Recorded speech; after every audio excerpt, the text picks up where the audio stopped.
Neal stepped into the third floor of the apartment and shut the door behind him. The place was covered in lighter fluid, from the carpet to the dollar store paintings over the beige couch. He reached into his pocket, then took out a box of matches. He took one of the matches out and focused on the small green part at the top of the match. It always came down to the match. Without his career as an arsonist, never would have happened.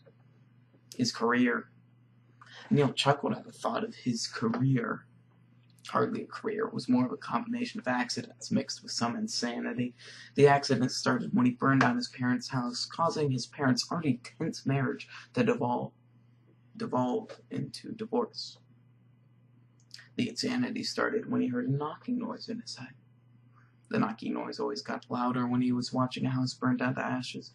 It only stopped when he was sitting at his favorite bar across town, and he was 6 feet in a bottle of booze. Right now, the knocking was louder than his thoughts. He could hardly hear what he was thinking. His head was thumping.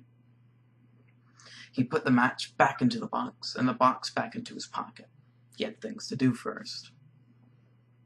The apartment's front door led into a medium-sized room that doubled as a living room and a kitchen, separated by a thick counter. He smelled the lighter fluid covering the room. The smell of the lighter fluid was always his least favorite part of arson. Not to say he didn't enjoy every second the scent was in his nose. It just messed with his vision when 90% of the stuff you're breathing isn't oxygen.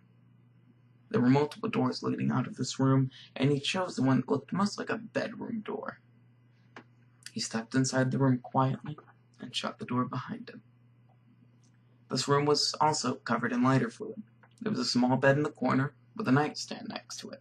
The nightstand had a lamp on it and multiple pieces of paper with coffee cup stains on them. He walked over to the nightstand. He picked up the pieces of paper and set them on the bed. He picked up the lamp and threw it on the ground.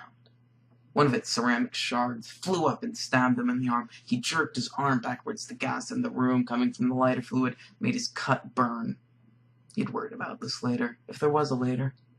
He quickly fell to his knees and searched among the broken pieces of ceramic and found a small piece of parchment. It had words written on them. He read them. Tears fell from his eyes, and he took the box of matches from his pocket. He took out a match. He lit the match.